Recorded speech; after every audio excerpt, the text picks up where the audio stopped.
தமிழ் தலைவாஸ் புன்னேரி பல்டனுக்கு எதிராக விளையாண்ட ஒரு முக்கியமான மேட்ச்சில் 27 புள்ளிகள் வித்தியாசத்தில் தோற்றுருக்காங்க. 1 புள்ளி 2 புள்ளி 10 புள்ளி 20 புள்ளி எல்லாம் தாண்டி 27 புள்ளி வித்தியாசத்தில் தோற்றுருக்காங்க. இந்த தோல்விக்கு காரணம் என்ன, இதை தோக்கிறதுக்கு வாய்ப்பு இருந்துச்சு அப்படிங்கிறது நம்மளுக்கு தெரிஞ்சால் கூட இந்த படுதோல்விக்கு காரணம் யார், ஏன் இந்த படுதோல்வி நடந்துச்சு, ஆசன் குமார் சரியாக பிளேஸை கையாண்டாரா அப்படிங்கிற நம்ம டீட்டெயில்ஸாக பார்ப்போம். வாங்க வீடியோஸ்குள்ளே போகலாம். நம்ம சேனலை சப்ஸ்கிரைப் பண்ணாமல் சப்ஸ்கிரைப் பண்ணிக்கோங்க.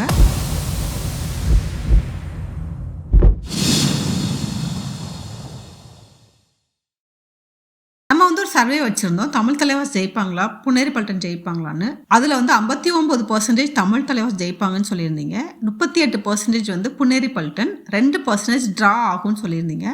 கடைசியில் 38% தான் ஜெயிச்சிருக்காங்க. புன்னேரி பல்டன் அமோக வெற்றி அடைஞ்சிருக்காங்க.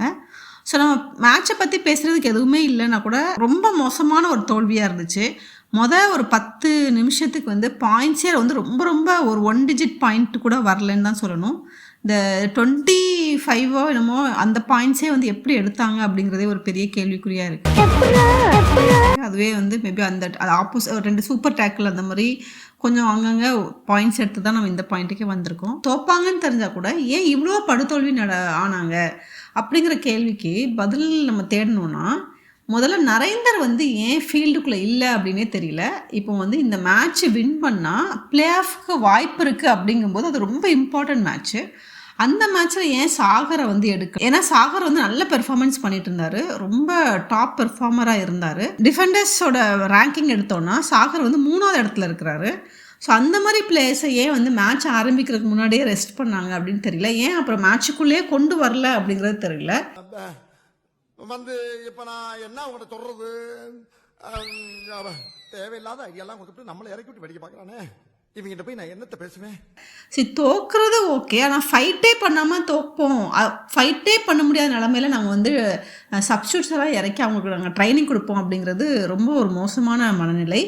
எஸ்பெஷலி சரி சாகர் தான் நீங்கள் இறக்கலை. நரேந்தர் ஒரு ரைடு பண்ணார், அதில் அவர் ஏதோ தப்பு பண்ணியிருக்காரு. அட்வான்ஸ் டேக்கில் அவங்க பண்ணதை கவனிக்காமல் இருந்திருக்கிறாரு.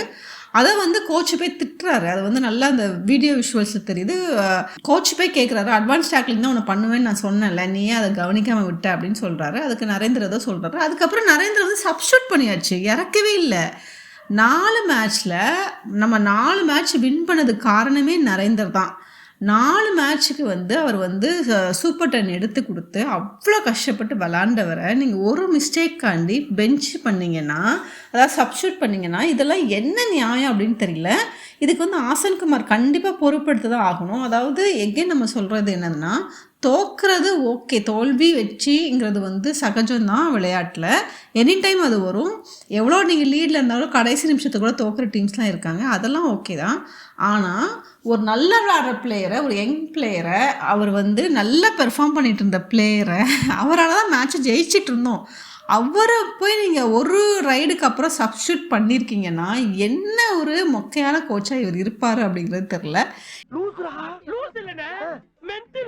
என்ன இப்போ சாகரை நீங்கள் மேட்சுக்கு முன்னாடியே சப்ஸ்டியூட் பண்ணிட்டீங்க. சரி, சாகருக்கு பதிலாக ஏதாவது பிளான் இருந்திருக்கலாம், இல்லாமல் கூட இருந்திருக்கலாம். ஆனால் நரேந்தர் பிளேயிங் 7ல் இருக்க தான் செஞ்சார். நரேந்தர் ஏதோ ஒரு சின்ன தவறுனால ஏதோ உங்களுக்கு கோவம் வந்துச்சு, நீங்கள் அவரை சப்ஸ்டியூட் பண்ணிட்டீங்க. இதெல்லாம் எதில் அடங்கும்னு தெரியல. இப்படி பண்ணுறிய ஏன் முட்டா பயனுள்ளா, உங்க அறிவிலி அறிவு பேயில போவோம் மூஞ்சி மோரையும் பாரு, மூஞ்சி மோரையும். இதெல்லாம் தமிழ் தலைவாஸ்க்கு நல்லா வேணும். ஏன்னா போன வருஷம் உள்ள கோச்சை உதயகுமார் சாரை நடு மேட்ச்சில் நீங்கள் விரட்டி விட்டாங்க இந்த தமிழ் தலைவாஸ் மேனேஜ்மெண்ட்டு. அதனால் அவங்கள வச்சு செய்கிறதுக்கு அசன்குமார் வந்திருக்கிறாருன்னு நினைக்கிறேன். முதல்ல ஒரு கோச் டீம் ஜெயிக்கும்னு நினைப்பாங்க. சரி, ஜெயிக்க முடியாதுங்கிறதுல ஒரு நல்லா ஃபைட் பண்ணி தோக்கணும்னு நினைப்பாங்களே தவிர, தோக்க தான் போகிறோமே, சப்ஸ்டியூட்ஸ்க்கெலாம் நம்ம வாய்ப்பு கொடுப்போம் அப்படிங்கிறது எந்த வகையில் சேர்க்குறதுன்னு எனக்கு தெரியல. அதுவும் நரேந்தரோட கான்ஃபிடென்ஸ் நரேந்தர் எவ்வளோ ஹர்ட் ஆகிருப்பாருங்கிறத நீங்கள் நம்ம யோசித்து பார்க்கணும். ஏன்னா ஒரு ரைடு தான் வந்தார், அவர் நல்ல ஃபார்மில் இருந்தார், அவர் மேலே எக்கச்சக்க எக்ஸ்பெக்டேஷன் இருந்துச்சு. கண்டிப்பாக அவர் நல்லா விளாடணும்னு ஒரு மைண்ட் செட்டில் வந்திருப்பார்ல, கண்டிப்பாக அந்த மைண்ட் செட்டில் வந்திருப்பார்.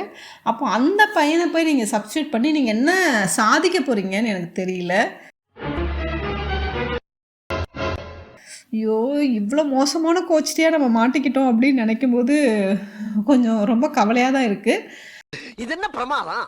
இதை விட பெசலைட் ஒண்ணு இருக்கு. ஆனா, இப்ப என்ன அடுத்த வருஷமாவது வந்து தமிழ் தலைவாஸ் மேனேஜ்மெண்ட் வந்து இந்த கோச் விஷயத்த வந்து கொஞ்சம் ஸ்டெடியா, ஒரு ரேஷனலோட அணுகணும்னு நெனைக்கிறேன். எந்த ஒரு விஷயத்தையும் பிளான் பண்ணாம பண்ணா இப்படித்தான். பிளான் பண்ணி பண்ணணும். ஓகே.